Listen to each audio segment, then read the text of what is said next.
Bonjour les amis, comment allez-vous? Aujourd'hui on se retrouve comme vous pouvez le voir pour un style de vidéo que je n'ai encore jamais fait sur la chaîne. Mais vous pouvez également voir que ces derniers temps j'aime varier les plaisirs sur la chaîne, me lancer dans des styles de vidéos que je n'avais encore jamais fait auparavant et je vous avoue que ça me fait pas mal kiffer et que je prends pas mal de plaisir à tester pas mal de choses différentes. Je ne sais absolument pas si ce style de vidéo peut vous plaire, mais ce qui est sûr c'est que je vais essayer de faire tout mon possible pour vous donner des frissons. C'est pour ça qu'aujourd'hui je vais vous raconter 13 histoires vraies que je n'ai pas encore lu, donc je vais les découvrir avec vous et c'est ça qui va être cool, c'est qu'on va vraiment découvrir ces histoires ensemble et vivre l'expérience à fond tous ensemble. Bref, si ce style de vidéo vous plaît et que vous voudriez peut-être en revoir par la suite sur la chaîne, n'hésitez pas à mettre votre plus beau pouce bleu et à me le dire dans les commentaires bien évidemment. Sinon mis à part ça, j'espère que vous êtes prêts à embarquer dans une expérience horrifique. Si oui, on peut directement y aller, c'est parti.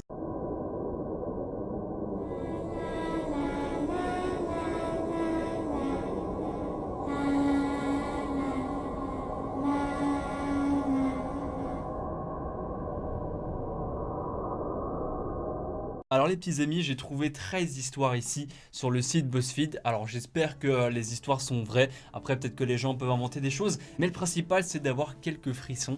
Aujourd'hui, nous allons commencer avec la première histoire qui s'intitule La dame qui embrasse. Quand j'étais petit, je racontais à mes parents que je voyais parfois une femme dans la salle de bain, que je surnommais la dame qui embrasse. À l'époque, ma mère a pensé que c'était une histoire inventée par mon père et vice versa. Un jour, ils ont fini par en parler ensemble et se sont aperçus avec horreur que ni l'un ni l'autre n'avait inventé cette dame qui embrasse. Je me souviens pas très bien d'elle, mais je me souviens qu'elle avait de longs cheveux noirs et qu'elle portait de longues robes. Cette salle de bain me donne toujours la chair de poule. Alors c'est vrai que quand on se fait à l'idée que ces histoires sont vraies, ça rend vraiment en fait le truc beaucoup plus flippant. J'avoue qu'effectivement je peux comprendre qu'aller dans sa salle de bain après avoir vu une dame noire dans le miroir, ça donne pas très envie et ça fout clairement la chair de poule. Bref, on passe à la deuxième histoire. Cette deuxième histoire s'intitule Mon frère veut jouer. Enfant, j'adorais jouer aux briques Megablocks. J'aimais construire de grandes tours, et ce que j'aimais encore plus, c'était les détruire. Une fois après avoir détruit une de mes tours, j'ai commencé à m'ennuyer, et j'ai demandé à ma mère la permission d'aller jouer dehors. Elle a bien voulu à condition que je range les briques que j'avais laissées par terre. Je suis donc retourné dans ma chambre, mais quand j'ai franchi la porte, j'ai vu que mon petit frère était en train de les ranger à ma place. Il avait allumé la lumière et paraissait très concentré sur ce qu'il faisait. Je suis allé dire à ma mère que mon frère s'en occupait. Elle m'a alors regardé, puis a jeté un œil dehors un moment, avant de me répondre. Ton frère est en train de jouer dehors. Je suis retourné dans ma chambre et je n'y ai vu personne. La lumière était éteinte et les briques traînaient toujours par terre. Il est tard à l'heure où je fais cette vidéo, c'est flippant tout ce genre d'histoire. Moi je vais pas réussir à dormir aujourd'hui. D'ailleurs si vous voulez vraiment vivre l'expérience à fond, n'hésitez pas genre à regarder cette vidéo dans le noir, avec des écouteurs. Je pense que ça peut rendre l'expérience vachement plus prenante. Bref, place à la troisième histoire. Cette histoire s'intitule Il est venu me rendre visite. Je souffre de paralysie du sommeil depuis mes 14 ans. Si vous ne savez pas ce que c'est, il s'agit de l'impression de ne pas pouvoir bouger. En général, ça se passe dans son lit, tout en étant conscient. Lors d'un épisode de paralysie, j'ai entendu ce qui ressemblait au bruit de quelqu'un entrant dans ma chambre. Et j'ai senti cette personne me prendre dans ses bras au point que j'en ai eu mal au dos. J'ai tenté de m'échapper, mais ce qui était là s'est énervé et m'a grogné dessus. Quand j'ai enfin pu bouger, j'avais la chair de poule sur tout le corps et très mal au dos. Je fais toujours de la paralysie du sommeil, mais je n'ai plus revécu une expérience pareille. Je ne comprendrai jamais ce qui m'a pris dans mes bras. Alors la paralysie du sommeil, si jamais tout se passe dans sa tête, c'est vraiment un truc que je redoute. J'ai vécu quelque chose un petit peu similaire. Je me rappelle qu'une fois j'étais conscient, j'étais dans mon lit. C'était à une époque où je vivais dans une maison où il y avait des escaliers en fait pour atteindre ma chambre. Et ben ce qui s'était passé cette nuit-là, c'est que j'étais conscient, j'étais réveillé, mais je pouvais plus bouger. Et j'entendais justement quelqu'un monter dans ma chambre. Donc moi, genre comme j'étais conscient, je pensais que c'était genre ma mère ou mon beau-père à ce moment-là, tu vois. Sauf que pas du tout. J'entendais cette personne, hein, tout se passait dans ma tête, je le répète, se rapprocher de plus en plus de moi. Et puis j'ai eu une sensation d'étouffement. Et après, je sais pas pourquoi, mais ça m'a tout de suite réveillé. Genre je pouvais bouger comme si en gros j'avais vécu un cauchemar éveillé et je m'étais réveillé de ce cauchemar. C'est une expérience qui m'est arrivée qu'une seule fois et que j'espère ne plus revivre parce que clairement ça fait très bizarre et j'avoue que c'est très perturbant. Bref, place à la quatrième histoire. Cette quatrième histoire s'intitule Le chien joueur. Je vous préviens, elle est assez courte. Le week-end dernier, j'ai été réveillé au milieu de la nuit par mon chien, qui a sauté sur mon lit et m'a léché le visage en gémissant. Un peu comme il le fait quand il veut de la nourriture ou quelque chose comme ça. Je Je lui ai demandé ce qu'il voulait, mais quand j'ai allumé ma lampe de chevet, je ne l'ai pas vu. Je me suis levé et je l'ai vu qu'il dormait tranquillement dans son panier dans la cuisine. Alors là, tu vois, ça peut être un exemple de paralysie du sommeil. Parce qu'en vrai, là, c'est un peu chaud quand même. Tu vois, tu peux genre voir un fantôme ou quoi, mais là, c'est un fantôme de chien qui te lèche le visage. Donc je pense que là, le mec a plus vécu une paralysie du sommeil que d'avoir vraiment vu un fantôme de chien en fait. En tout cas, ça donne des frissons toutes ces histoires. Mais bref, ce n'est pas terminé. Place à la 5e histoire. 5e histoire s'intitule Le garçon et le train. Il y a quelques semaines, nous nous baladions avec des amis et leurs enfants sur une route que nous connaissons bien, qui traversait une voie ferrée près de chez moi. Nous avons failli avoir un accident avec le train quand celui-ci est arrivé, et puis nous n'y avons plus trop pensé. Quelques semaines plus tard, je marchais dans la même zone en laissant un message sur le répondeur de l'un de mes amis avec qui l'incident s'était produit. J'ai réécouté le message pour m'assurer que j'étais audible malgré le bruit environnant, et j'ai clairement entendu la voix d'un enfant qui criait de faire attention peu de temps avant qu'on entende le train. Je suis absolument certaine qu'il n'y avait personne dans la rue ce jour-là, à ce moment-là. Ah, ça donne des frissons, c'est vraiment flippant, genre entendre la voix d'un gamin dans le message, faire attention au train et tout, j'avoue que putain, si c'est vraiment vrai, ça doit être effrayant et ultra perturbant. C'est clairement le genre d'expérience que j'espère ne jamais vivre dans ma vie, parce que moi, tout ce genre de délire, bah ça me fait peur, hein, je vais pas vous le cacher. Donc moins ça m'arrive et mieux je me porterai, voilà. Place à la 6e histoire, qui s'intitule Le bébé qui ne cessait de pleurer. En vrai, j'ai l'impression de faire partie de la société de minuit et que je vous raconte des histoires auprès d'un feu, c'est vraiment génial cette ambiance, enfin, génial. Ça fait peur, mais c'est sympa en même temps. Après la naissance de mon 3e enfant, tout se passait bien, jusqu'à la 3e semaine quand il a commencé à vomir dès que je l'allaitais. Nous sommes donc allés chez le médecin qui lui a prescrit des médicaments pour régler le problème. Cette nuit-là, j'étais trop inquiète pour dormir. À environ 2 h du matin, j'ai décidé de mettre mon insomnie à profit pour faire la lessive. Soudain, j'ai entendu des pleurs d'enfants. Alors que le bébé était dans son berceau dans la chambre et mes autres enfants dormaient profondément dans leur chambre, je suis resté dans le couloir pendant un moment, puis j'ai entendu un tout autre type de pleurs. Cela ressemblait à une vieille femme triste et désespérée. La peur me paralysait. Mais quelque chose en moi m'a dit d'emmener mon nouveau-né à l'hôpital. Donc à 4 h du matin, je l'ai emmené pour une série d'examens et nous avons appris qu'il devait d'urgence subir une opération de l'estomac. Le docteur m'a expliqué que si j'avais attendu plus longtemps, notre bébé serait probablement mort. Oh là là là, c'est trop flippant, genre... Est-ce que un esprit genre d'une vieille femme aurait pris possession du bébé et on aurait entendu les pleurs de cette vieille dame? Ah là là, je sais pas, je préfère pas imaginer, c'est beaucoup trop creepy. Donc c'est pour ça qu'on va passer à la 7e histoire qui s'intitule Le moine. Quand je vivais en Chine, je me suis violemment disputé avec la personne avec qui je sortais à l'époque.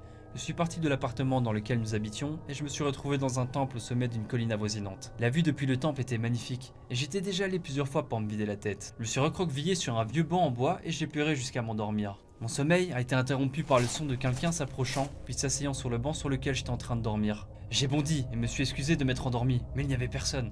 J'en ai parlé à des amis chinois qui m'ont expliqué que personne ne visite ce temple, justement pour cette raison. Bon, bah je crois que j'irai jamais en Chine les petits gars. En tout cas, je ne m'asseyerai jamais sur un banc auprès d'un temple. Waouh, c'est chaud quand même. Là, c'est vraiment des histoires de fantômes et tout. Genre, ou est-ce que encore une fois, elle a vécu une paralysie du sommeil quand elle dormait sur le banc? Je sais pas, mais dans tous les cas, genre quand tu vis une expérience comme ça doit faire trop bizarre, genre vraiment. Trêve de blabla. On passe directement à la 8e histoire qui s'intitule Il était 2 h 46.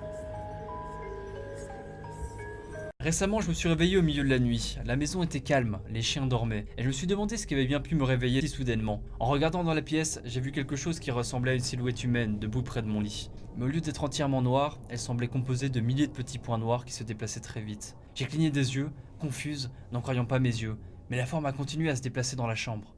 Quelques instants plus tard, j'ai saisi mon téléphone, mais la silhouette a disparu le temps que j'allume la lampe. Je n'ai toujours pas la moindre idée de ce qui est venu me voir ce jour-là, mais je me rappelle de l'heure sur mon téléphone. Il était 2 h 46. Et bah super, c'est joyeux tout ça, hein. Clairement, je pense que ce genre de vidéo, je les ferai pas très souvent parce que bah moi je pense que je vais passer une nuit de merde après ça. Mais bon, je me rassure en me disant que je ne suis sûrement pas le seul. Tous ceux qui regardent cette vidéo tard le soir vont peut-être avoir aussi des difficultés à dormir. Place à la 9e histoire. Cette 9e histoire s'intitule La femme qui pleure.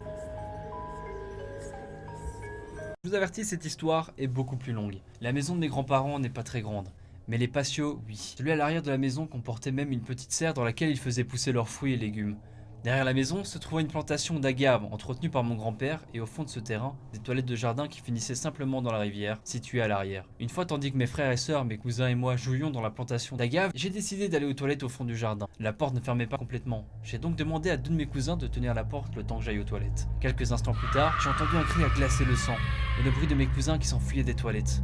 J'ai tenté de pousser la porte, m'enfuir à mon tour, mais elle était bloquée, bien qu'il n'y ait eu ni serrure ni crochet pour la retenir. Le cri a continué de déchirer l'air et j'avais des frissons dans tout le corps. J'ai poussé et frappé la porte, sans résultat. J'ai cru que j'allais mourir dans ces toilettes. Quand la porte s'est finalement ouverte, je me suis enfui à toute vitesse vers la plantation d'agaves. Tout le monde m'attendait pâle et en larmes. Le cri s'était atténué. Mais lorsque nous avons regardé vers les toilettes, nous avons vu une forme blanche, ressemblant à une silhouette féminine flotter au-dessus de la rivière derrière les toilettes, en suivant lentement le fil de l'eau. Notre grand-père nous a expliqué par la suite qu'il s'agissait de la femme qui pleure, et qu'il l'avait déjà vue et entendue auparavant. Il nous a avertis de ne plus jamais la laisser nous voir, car si nous la voyions de trop près, nous risquions de mourir de peur. Nous n'avons plus jamais joué dans la plantation d'agaves. Eh bah écoute, moi, si j'étais le grand-père, je pense que mes plantations, je les ferais ailleurs, parce que là, clairement, si t'as déjà vécu ce genre d'expérience, comment est-ce que tu fais pour toujours faire planter tes agaves là où je sais pas quoi, je sais même pas ce que c'est, frère. Bref, super, les expériences que vivent ces gens. Heureusement que je n'ai vécu aucune de ces expériences. D'ailleurs, les amis, n'hésitez pas, genre, si vous avez vécu des expériences un petit peu flippantes dans vos vies, pourquoi pas me mettre ça dans les commentaires, parce que peut-être qu'un jour, je ferai pourquoi pas une sorte de petite compilation où je raconte et où je découvre vos histoires. Je pense que ça peut être intéressant. Bref, on passe à la 10e histoire qui s'intitule Une grande main brutale. Quand j'avais 16 ans, nous étions en train de finir de dîner avec ma famille. J'ai décidé d'aller regarder la télévision tout seul. Tandis que je montais les escaliers, j'ai senti une grande main tirer brutalement sur ma cheville, ce qui m'a fait trébucher et tomber dans les escaliers. Mon père, entendant mes cris, a accouru et a cherché partout dans la maison sans trouver qui aurait pu tirer sur ma cheville. J'étais sous le choc et je suis allé dans ma chambre. J'ai regardé par la fenêtre en direction de la rue.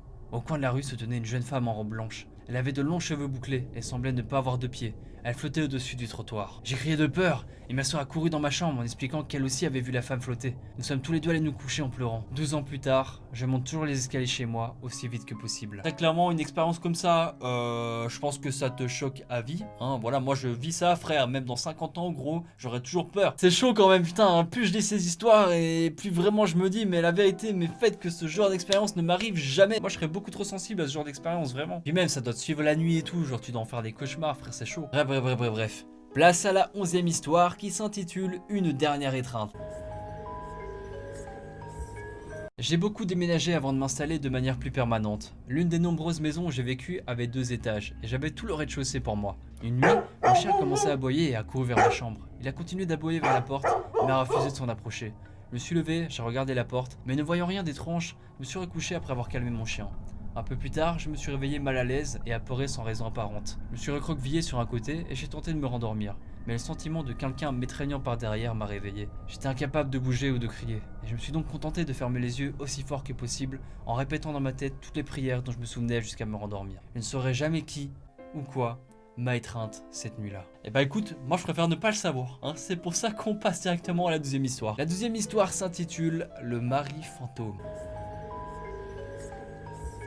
Quelques jours après l'accouchement de ma cousine, son mari devait partir en voyage d'affaires. Ma soeur et moi avons donc décidé d'aller chez elle pour l'aider et lui tenir compagnie. Un soir, aux alentours de 21h, pendant que nous regardions la télévision dans une chambre à l'étage, nous avons entendu des bruits de pas au rez-de-chaussée. Quelqu'un avait ouvert la porte de la cuisine, était entré dans la salle de bain et avait claqué la porte. Nous avons pensé que le mari de ma cousine était rentré plus tôt que prévu, et nous sommes donc descendus pour le saluer. Mais personne n'était présent dans la maison. Nous sommes remontés mais avons à nouveau entendu quelqu'un en bas. Nous avons attendu dans un silence terrifiant, jusqu'à ce que les parents finissent par arriver. Nous n'avons jamais su qui était dans la maison ce soir-là. C'est beaucoup des histoires genre vraiment d'apparitions, etc. Peut-être des apparitions fantomatiques. On est plus ou moins dans le même thème pour toutes ces histoires. Mais moi honnêtement je trouve que c'est vraiment le truc qui fait le plus flipper. Tu vois, toutes ces histoires où genre tu vois des fantômes, quoi, des esprits. C'est vraiment tendu quand même comme expérience. Ce n'est pas encore terminé. Place à la toute dernière histoire qui clôturera cette vidéo. Cette histoire s'intitule Un sifflement terrifiant. Je révisais mes cours dans la cuisine tôt un matin quand j'ai entendu crier un homme dans la rue. Je n'ai pas bien saisi ce qu'il disait, mais j'ai supposé qu'il s'agissait d'un ivrogne ou d'un fou et l'ai ignoré. Un peu plus tard, j'ai entendu quelqu'un siffloter une mélodie. Je n'ai pas reconnu l'air, mais encore une fois, j'ai pensé que cela venait de la rue ou d'une maison voisine, et je l'ai donc ignoré. Sans vraiment y faire attention, je me suis à peine rendu compte que le sifflement se rapprochait de ma maison. Par contre, j'ai remarqué quand le sifflement s'est arrêté et que j'ai entendu la porte de devant s'ouvrir brusquement. J'ai entendu un bruit de bottes lourdes montant l'escalier de notre bâtiment, puis plus rien. Tout était redevenu silencieux.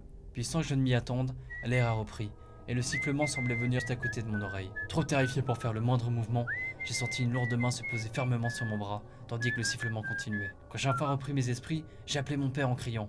Celui-ci a accouru. Nous avons trouvé la porte de devant ouverte, ce qui était inhabituel car nous ne la laissions jamais ouverte, et dans les escaliers, les traces d'un animal. Je n'ai jamais plus entendu ce sifflement terrifiant, mais je ressens toujours cette main sur mon bras. Dès que je bouge le bras, j'ai l'impression qu'une main va la gripper, même si je sais que ce qui m'est arrivé ne peut pas être vrai. Alors pour le fait d'avoir toujours cette sensation d'une main qui t'agrippe le bras, je pense que ça doit être purement psychologique. Ensuite, là on peut pas dire que pour cette expérience là, ce soit une expérience de paralysie du sommeil, dans le sens où si la porte est ouverte et s'il y avait bel et bien des traces de pas dans l'escalier, genre là des traces d'animal, ça ne peut clairement pas être une paralysie du sommeil, c'est vraiment très étrange pour le coup. Et je pense que c'est une parfaite histoire pour clôturer cette vidéo horrifique. J'espère les amis que cette vidéo vous aura plu. Vous pouvez le voir, j'étais un petit peu différent et je parlais de manière différente. En même temps, je ne vais pas crier, ça ne se prêterait pas à ce style de vidéo. Mais en tout cas, je compte vraiment sur vous pour me mettre un maximum de commentaires, pour me dire si vous kiffez ce genre de vidéo. Vous voulez que j'en refasse par la suite. Il y a des choses à améliorer ou pas, soyez indulgents, c'est la première fois que je fais ce genre de vidéo. Bref, je ne vais pas vous retenir plus longtemps, c'était votre Fritos. Là j'étais un peu plus Percastor que Fritos, je vous retiens pas plus longtemps, je vous dis prenez soin de vous, portez-vous bien, n'oubliez pas de vous abonner à la chaîne ici si ce n'est pas déjà fait, ou checker même 2 de mes autres vidéos ici. Bye tout le monde, et surtout, faites de beaux rêves.